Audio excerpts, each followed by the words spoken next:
article is became viral that called the attention of everyone on social media. And because of the two countries, which is Israel and Palestine. This article is all about the misinformation of Israel and Hamas war is floating in social media. This article is from NBC News, associated by the press of Kevin Collier on October 11, 2023 at 4:28 in the morning. In the days since Hamas militants stormed into Israel on Saturday morning, a flood of videos, photos, was portraying to show the conflict have built on social media, that are making it difficult for onlookers from around the world to sort fact from a fiction. Plenty of real imagery and accounts of the ensuing carnage have emerged. They have been intermingled with other pushing false claims and misinterpreting videos from other events. A group of 67 X accounts spread coordinated disinformation about these two countries, spreading especially on TikTok, Twitter, and YouTube. So the viewers, they are confused about what is the real information. Ano nga ba yung pinakatotoo?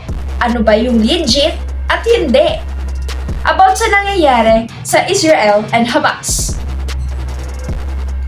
To have some clarifications, this article, let's evaluate the source, analyze the content, and to know the impact of this article to these audience. For our evaluation about our article about the group of A67X accounts spreading coordinately and disinformation about the Israel and Hamas war. Saying the research group, a lot of account of X is formerly known as Twitter. What is spreading is what to believe. Coordinately, the post of disinformation about the war, posts and videos that has been viewed a million of times. X started to remove all the accounts and the posts that they have been getting through. Saying Hamas militia started a new airstrike on Israel. You see that? That is actually from a video game. This is not even real. You see that the exact video is posted on YouTube here and there. So what this post claiming? Also, there was a post claiming Israel bombed and destroy an old Greek Orthodox church in Gaza. It has sometimes like a 3 million views. But the church itself said it that has not been touched, that any other news is false. All of this part now had been disclaimers on the bottom. And some of them are posted from verified user, making harder to people to know what is real. That those are just an example of this post containing the misinformation and disinformation is very difficult, especially in this moment when the people is freaking about and desperately for the information that going through for this war. So turning to social media platform, it is not as clear out cut of pictures. So Jacob Ward, the technology correspondent, that confirmed that some of the posts in Twitter or X was false. As related to X role and the spreading of this content of this information over there, the misinformation is considered a scourge. But it is not fundamentally illegal in the EU. It's different under the Digital Service Act. Terry Breton, the commissioner, has sent Elon Musk this demand that he stop letting this stuff move around on the platform, and that he'll face consequently. And the he'll face consequence in it does not stop immediately giving him a 24 hours to do it. And EU really reminding us that again, you cannot trust what comes. So we all know from the many sources that this also true across the social media. You have made a Twitter and you have also those different social medias like Facebook and so on. And having this Twitter had also these different companies cutting back on every people. So as possible that this is just a made of a tug of war. Tug of war. A research group has reported that 67X accounts work together to spread coordinated disinformation regarding the Israel-Hamas war. This suggests a concerted effort to manipulate information related to the conflict. The use of content in a propaganda network's disinformation campaign during the Israel-Hamas conflict typically follows a deliberate strategy to achieve certain goals. To analyze the content, more specific details would be needed, such as the nature of this information, the goals of the group, and the impact of their actions. This information can have significant consequences, including influencing public opinion and potential affecting the conflict itself. It's important to rely on credible source and fact-checking to discern the accuracy of such claims and extent of disinformation. The claim that a group of 67X accounts spread coordinated disinformation about the Israel-Hamas war should be approached with critical thinking. To evaluate this statement, it's important to consider the following. First is facts and data.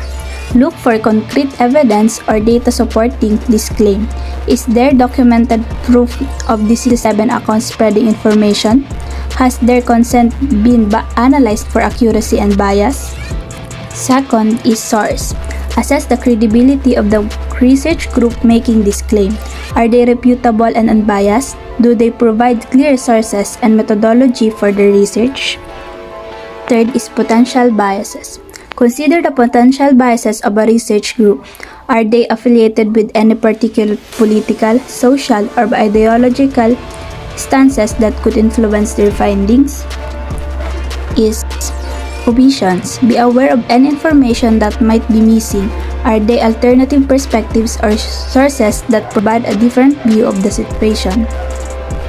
To inform opinion, it's crucial to scrutinize the claim, seek multiple sources, and consider the reliability of the information provided. This way, you can better discern the accuracy and content of the situation. So, the claim about 67X accounts spreading disinformation about the Israel-Hamas war should be taken with caution.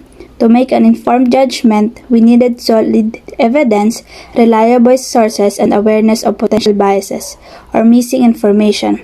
Without this, it's challenging to draw a clear conclusion about the situation. Result of audience and impact consideration. What is the potential impact for audience and readers when news articles about what is happening in Israel and Palestine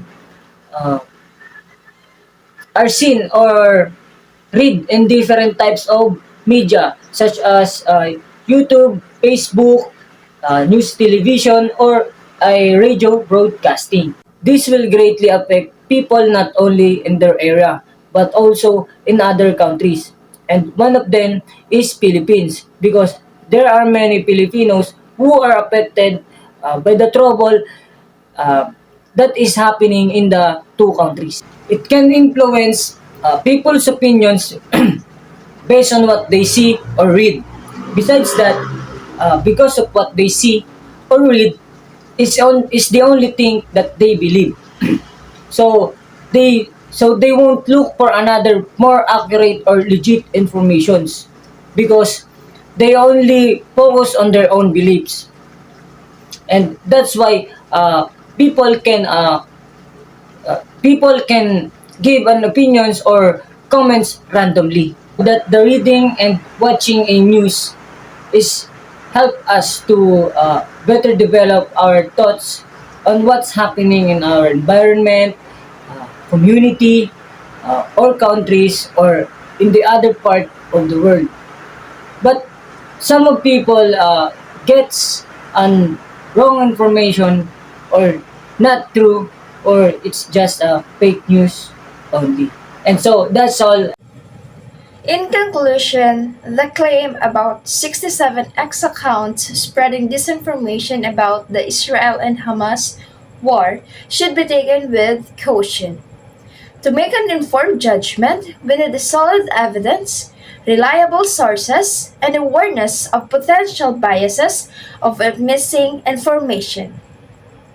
Without this, it's challenging to draw a clear conclusion about the situation.